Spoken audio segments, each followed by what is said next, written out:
IT 전공자의 취업에 찬바람이 불고 있습니다. 대학에서 컴퓨터 사이언스를 전공한 졸업자들은 엄청나게 쏟아져 나오는데 테크 기업들은 대규모 해고에 들어갔기 때문입니다. 이런 가운데 대형 소셜미디어 레딧의 게시판에 밴쿠버 지역 칼리지에서 컴퓨터 관련 자격증 3개를 땄다는 어느 취준생의 하소연이 올라와 눈길을 끕니다. 그는 4개월 동안 이력서를 479통을 넣었지만 인터뷰를 한 번도 못 해봤다고 합니다. 그의 딱한 처지에 또 여러 가지 댓글이 달려 IT 관련 취업 시장의 냉혹함을 보여주고 있습니다.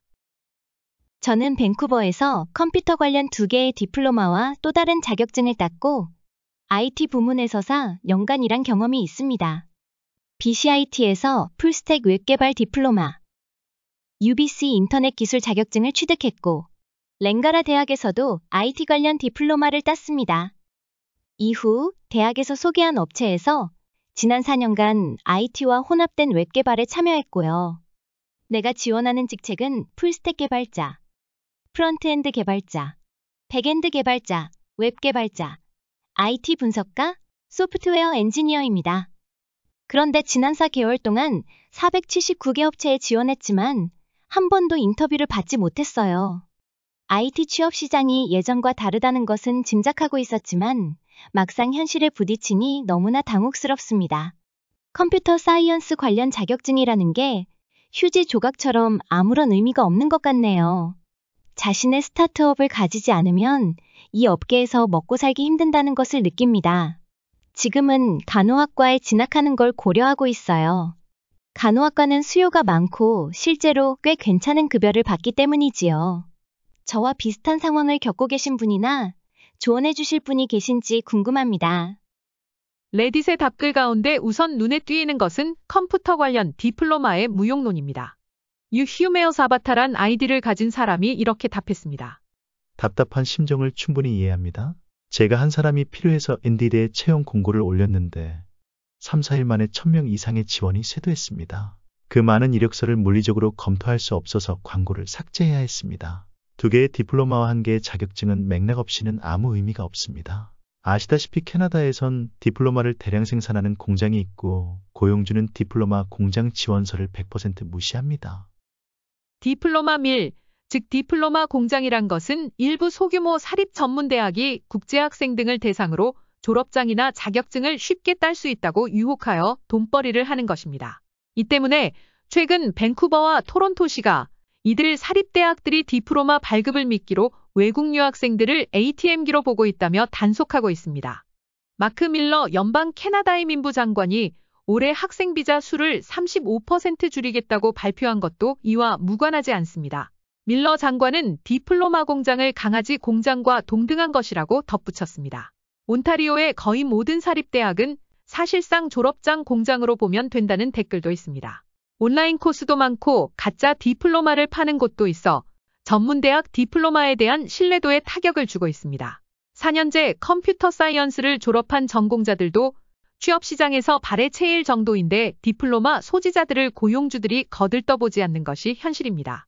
밴쿠버가 소속한 브리티시 콜롬비아주엔 11개 공립대학 외에 칼리지랑 간판을 내세운 사립 직업훈련기관이 9개나 됩니다. 저는 밴쿠버의 BCIT와 랑가라 대학이 디플로마 공장이라고 생각하지 않습니다. 그들은 정상적인 학교입니다. 그런데 99%가 펀잡인 학생이 있는 서리의 모칼리지에 대해 이야기한다면 그것은 졸업장 공장입니다. 인도의 평균 고등학생은 당신의 졸업장보다 더 많은 컴퓨터 기술을 가지고 있을 것입니다. IT 인력 시장은 글로벌화 되어 있습니다. 모두 쓸모없는 짓입니다.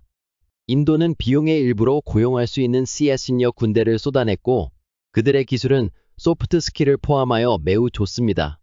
거대 기술 기업과 소셜 미디어는 신비롭고 멋진 CS 개발자 천재들이라는 이미지를 과장해서 홍보했고 많은 학생들이 시급이 50%나 적은 인도 애들보다 앞서기 위한 소프트 스킬을 배우고 개발하는 대신 컴퓨터 앞에서 시간을 보냈습니다. 말을 하기 싫지만 현재 컴퓨터 과학 일자리 시장에서는 4년제 정식 컴퓨터 사이언스 학위 없이는 인사부의 초기 자동화된 선별을 통과할 수 없습니다. 최근 채용 과정에서 엄청나게 자격을 갖춘 지원자가 너무 많아서 충격을 받았고 슬펐습니다. 우리가 면접을 보는 지원자 대부분은 석박사 학위와 수년간의 경험을 가지고 있습니다. 이는 몇 년 전만 해도 경험이 거의 없는 신입 졸업생을 기꺼이 채용했던 것과는 천양지차입니다. 다시 말해 사립전문대의 컴퓨터 관련 졸업장이나 자격증으론 인력시장에서 명함도 내놓을 수가 없다는 것입니다. 한때 역할이 거의 보장되었던 기술 졸업생들은 어려운 취업 시장에 직면해 있습니다. 테크 기업의 해고와 AI의 등장으로 컴사 졸업생들이 설 땅이 점점 더 좁아지고 있습니다. 2022년 기술 산업은 26만 3천 명의 근로자를 해고했는데 이는 이 분야 사상 최대 규모의 해고였습니다. 이러한 동향은 2023년에도 계속해서 삭감이 이루어졌고 연말까지 26만 2,735명의 근로자가 추가로 해고됐습니다. 현재 명문 토론토 대학과 워털루 대학의 컴퓨터과학 박사 및 석사 학위 소지자들은 거의 일자리를 구하지 못하고 있다는 댓글도 올라와 있습니다. 댓글에서도 지적되었지만 사실 캐나다에서 IT 잡을 얻기 힘든 것은 많은 기술 회사들이 인도 현지인들에게 외주를 주기 때문입니다.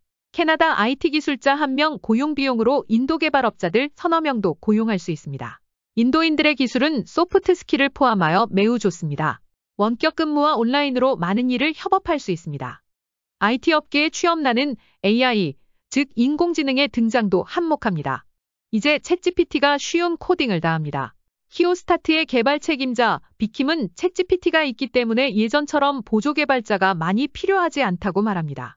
하위 개발자나 데이터 분석가가 필요했던 많은 작업이 자동화되고 있습니다.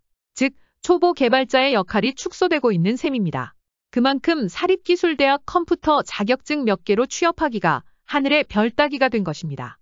수학 계산 원리를 배우지 않은 채 계산기만 두드린 사람이 계산기가 없으면 수식 계산을 할 수 없는 것과 마찬가지로 코딩의 원리를 이해하지 못한 채 챗GPT로 코딩을 해서 디플로마를 땄다면 챗GPT에 밀리는 것은 당연하다는 것입니다. 안타깝게도 4개월은 아무것도 아닙니다. 경험과 석사학위가 있는 제 친구들은 1년 반 이상 일자리를 찾고 있었지만 아직 일자리 제한이 없습니다. 경쟁이 치열합니다. IT 기반 직책 하나에 300명에서 700명의 지원자가 있습니다. 그리고 그 지원자 중 최소 10명은 관리자 수준이기 때문에 10년 가까운 경험이 있는 지원자는 당연히 우선순위가 높습니다. 코로나 이후로 상황이 무섭게 바뀌었습니다. 컴퓨터 사이언스 고용 시장은 전 세계적으로 엉망진창입니다. 피봇이 모든 사람을 음란하게 만들고 싶어하는 욕망으로 오염시켰다는 건 알지만 우리 트리도 총리의 능력을 아무리 높이 평가하더라도 그는 IT 시장에 아무런 영향을 미치지 못합니다. 시청 감사합니다.